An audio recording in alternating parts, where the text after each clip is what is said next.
श्री स्वामी समर्थ. जय जय स्वामी समर्थ. स्वामींचं नाव घेऊन मी आजच्या ह्या नवीन व्हिडिओला सुरुवात करते. वर्षातील पहिली पौर्णिमा ही शनिवारी म्हणजे 3 जानेवारी 2026 रोजी आहे. या पौर्णिमेला शाकंभरी पौर्णिमा असे म्हटले जाते.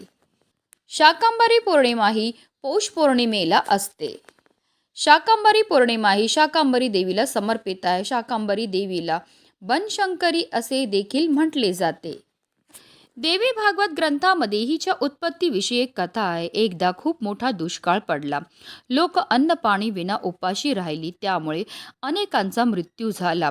देवीला या करुणा आली.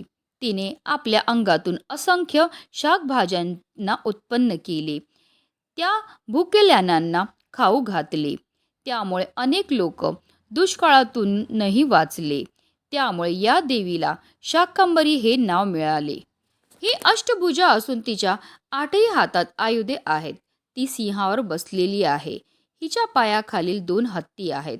देवीची प्रमुख मूर्तीच्या डाव्या बाजूला बाहुल्याप्रमाणे 4 मूर्ती आहेत. दर शुक्रवारी या देवीची पालखी निघते. पौष सप्तमीपासून पौष पौर्णिमेला शाकंभरी नवरात्र साजरी केली जाते. शाकंभरी देवीची पूजा करण्याबरोबर जर आपण आपल्या परिसरात स्वतःच पालेभाज्या निर्माण करून त्या भोजनात वापरल्या तर त्यामुळे शाकंभरी देवी आपल्यावर प्रसन्न होते. हिंदू धर्मात पौष पौर्णिमेला विशेष धार्मिक महत्त्व आहे. या दिवशी स्नान, जप आणि दान केल्याने अक्षय पुण्याची प्राप्ती होते.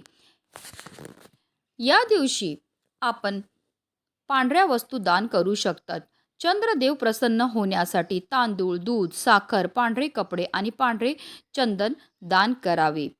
तसेच कुंडलीतील चंद्रग्रह मजबूत करण्यासाठी चांदी आणि मोती दान करणे अत्यंत फलदायी मानले जाते.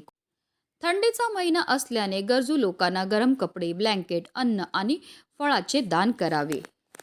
भगवान शिवाची कृपा मिळवण्यासाठी शिवचालिसाच्या प्रतीचे वाटप किंवा दान करावे. या दिवशी देवीला 60 ते 108 प्रकारच्या भाज्यांचा नैवेद्य दाखवतात. या दिवशी पूजा केल्याने सुख, समृद्धी आणि धान्याची कमतरता भासत नाही. या दिवशी दुर्गा सप्तशतीचा पाठ करावा किंवा ओम शाकंभ्य नमः, ओम ऐं ह्रीं क्लीं शाकंभ्य नमः या देवीचा आपल्याला 108 वेळा मंत्र हा जपायचा आहे. धार्मिकदृष्ट्या हा दिवस अतिशय महत्त्वाचा असल्यामुळे या दिवशी काही प्रभावी उपाय आणि सेवा देखील केल्या जातात. आणि म्हणूनच शाकंभरी पौर्णिमेच्या दिवशी तुम्ही काही नाही केलं तरीही चालेल, पण घराच्या उंबरठ्यावर ठेवा ही एक वस्तू.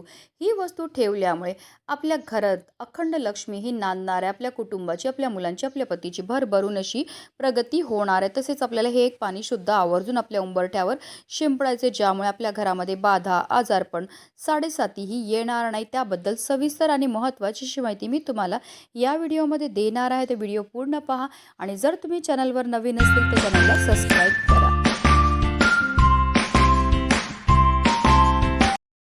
शाकंभरी पौर्णिमेच्या दिवशी आपल्याला सकाळी ब्रह्ममुहूर्तावर उठायचं आणि स्नान करायचं. जर तीर्थक्षेत्री जाऊन स्नान करणं शक्य असेल तर तसं करा, नाहीतर घरच्या घरी आंघोळीच्या पाण्यामध्ये आपल्याला गंगाजल टाकून स्नान करायचं आहे. त्यानंतर आपल्याला स्वच्छ वस्त्रही परिधान करायची आहेत आणि आपल्याला सर्वप्रथम देवघरामध्ये दिवा हा प्रज्वलित करून घ्यायचा आहे. कारण कोणतीही सेवा किंवा कोणताही उपाय जर आपण अग्नीच्या साक्षीने केला तर त्यामध्ये आपल्याला निश्चितच सफलताही प्राप्त होत असते. त्यानंतर आपल्याला सूर्यदेवांना जल अर्पण करायचे. ओम आदित्याय नमः, ओम सूर्यदेवाय नमः या मंत्राचा जप करत त्यानंतर आपल्याला श्रीहरी विष्णू आणि माता लक्ष्मीची विधिवत पूजाही करून घ्यायची आहे. तसेच आपल्याला तुमच्याकडे शाकंभरी देवीची मूर्ती असेल, फोटो असेल तर त्यांच्यासमोर आपल्याला दिवा लावायचा आहे. देवीला फळं, फुलं, तीळ आणि भाज्या अर्पण करायचं आहे. भजन कीर्तन करायचं आहे. या दिवशी महिमा देवीची स्तुती करताना भजन कीर्तन करा. तसेच या दिवशी अन्नपूर्णा देवीच्या पूजनाला सुद्धा विशेष महत्त्व हे दिलं जातं. कारण अन्नपूर्णा देवी ही धनधान्याची देवता मानली जाते आणि तिची पूजा केल्याने आपल्या घरामध्ये कधीही धनधान्याची कमतरता भासत नाही. तसेच या दिवशी गरीब आणि गरजूंना अन्न, कपडे आणि पैशाचं दान करावे. पौर्णिमेच्या दिवशी माता लक्ष्मी या भूतलावर जागृत अवस्थेत असते. जो पण भक्त खऱ्या श्रद्धेने खऱ्या भक्तीने माता लक्ष्मीची पूजा करतो त्याचं घर माता लक्ष्मी ही धनधान्याने भरत असते. देवपूजा करून झाली की लगेचच आपल्याला हा उपाय जो आहे तो करायचा. हा उपाय करण्याकरता आपल्याला एक तांब्याचा कळश घ्यायचा आहे. त्यामध्ये शुद्ध पिण्याचं पाणी भरून घ्यायचं. त्या पाण्यामध्ये आपल्याला थोडीशी हळद आणि थोडीशी कापूरची जी पावडर आहे ती टाकायची आहे. हळद ही श्रीहरी विष्णू आणि माता लक्ष्मीला अतिशय प्रिय आहे. तसेच कापूर हा शुद्धीकरणाचं काम करत असतो आणि असं हे जल जे आहे ते आपल्याला आपल्या मुख्य प्रवेशद्वाराच्या उंबरठ्यावर, उंबरठ्याच्या बाहेर आणि मुख्य प्रवेशद्वारावर शिंपडून घ्यायचं आणि त्यानंतर एका स्वच्छ कपड्याने आपल्याला या सर्व जागा ज्या आहेत त्या पुसून घ्यायच्यात. आता पौर्णिमा आहे त्यामुळे आवर्जून आपल्याला आपल्या मुख्य प्रवेशद्वारावर हळदीचं लेपन हे करायचं आहे. प्रथम थोडंसं गंगाजल घ्या किंवा तुम्ही साधं पाणी घेतलं तरीही चालणार आहे. त्यामध्ये आपल्याला थोडीशी हळद टाकायची आणि हे हळदीचं पाणी जे आहे ते आपल्याला आपल्या मुख्य प्रवेशद्वाराच्या उंबरठ्यावर मनोभावे लेपन करून घ्यायचं आहे. हळद ही मांगल्याच्या आणि लक्ष्मीचे प्रतीक मानले जाते. त्यानंतर हळद सुकली की आपल्याला उंबरठ्याच्या दोन्ही बाजूला कुंकवाने स्वास्तिक काढून घ्यायचं आहे.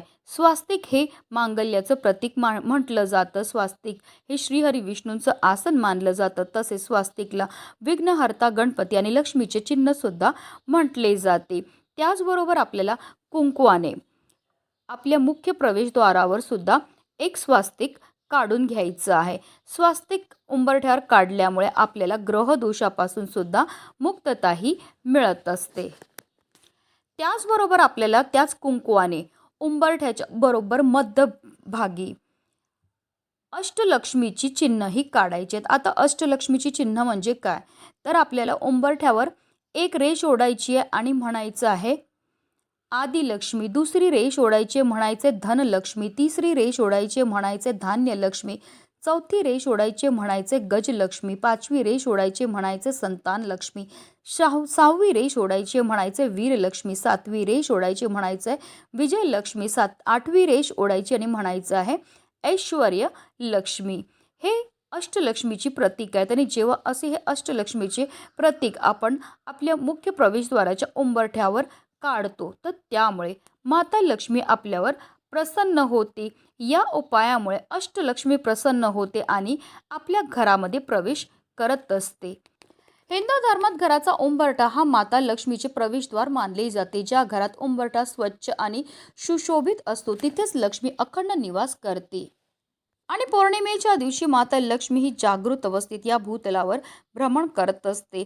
आणि जेव्हा असं हे आपण उंबरठ्यावर हळदीचं लेपन करतो त्याचबरोबर अष्टलक्ष्मीची चिन्ह काढतो तर त्यामुळे माता लक्ष्मी प्रसन्न होते आणि तिचं अखंड आगमन आपल्या घरामध्ये होत असतं. तर हे छोटे छोटे उपाय जे आहेत ते आपल्याला माता लक्ष्मीच्या स्वागताकरता करायची आहेत. कारण येणारं नवीन वर्ष आपलं सुख समृद्धीचं भरभराटीचं जावं असं प्रत्येकाला वाटत असतं. जेव्हा आपण कष्ट करतो, मेहनत करतो आणि त्याचबरोबर काही असे छोटे छोटे प्रभावी उपाय करतो तर त्यामुळे आपल्या कष्टाला आपल्या नशिबाची साथी मिळायला लागते आणि जी अप्राप्त लक्ष्मी आहे ती आपल्याला प्राप्त व्हायला लागते. तसेच आपल्याला आवर्जून आपल्या मुख्य प्रवेशद्वारावर आंब्यांच्या पानांचं तोरणसुद्धा लावायचं आहे. कारण आंब्यांच्या झाडाला साक्षात महादेवांनी वरदान दिलं की ज्या घरामध्ये आंब्यांच्या पानांपासून किंवा आंब्यापासून काही प्रभावी उपाय किंवा सेवा केल्या जातील त्या घरावर विशेषतः माता लक्ष्मीची कृपा ही होणार आहे. म्हणून त्यानंतर आपल्याला एक मातीची पंतीही घ्यायची आहे. कारण मातीच्या पंतीमध्ये सकारात्मक अशा लहरी असतात. या मातीच्या पंतीमध्ये आपल्याला 2 वातीची 1 वात करून लांब वात टाकायची. तसेच या दिव्यामध्ये आपल्याला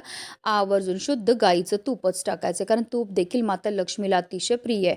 पण आता काही कारणास्तव नसेल तुमच्याकडे शुद्ध गाईचं तूप तर रोजच्या देवपूजेमध्ये जे तेल वापरतात ते टाका आणि त्यामध्ये तुम्हाला चिमूटभर हळदही टाकायची. अशा रीतीने आपल्याला हा दिवा जो आहे तो तयार करून घ्यायचा आहे. आता एक प्लेट घ्या, त्यावर मूठभर तांदूळ ठेवायचे आणि त्यावर आपल्याला हा दिवा जो आहे तो प्रज्वलित करून ठेवायचा. आणि जेव्हा आपण बाहेरनं आतमध्ये येतो आणि ती जी आपली उजवी बाजू असते तिथे हा दिवा जो आहे तो आपल्याला प्रज्वलित करून ठेवायची. या दिव्याची वात जी आहे ती आपल्याला उत्तर दिशेला ठेवायची. कारण उत्तर दिशा ही भगवान कुबेरांची दिशा मानली जाते. उत्तर दिशा ही माता लक्ष्मीची दिशा ही मानली जाते. असा हा दिवा आपल्या मुख्य प्रवेशद्वारावर लावल्यामुळे माता लक्ष्मी ही आपल्यावर प्रसन्न होते आणि तिचं अखंड आगमन आपल्या घरामध्ये होत असतं. अशा रीतीने आपले हे छोटे छोटे उपाय जे आहेत ते शाकंभरी पौर्णिमेच्या दिवशी करायचे आहेत.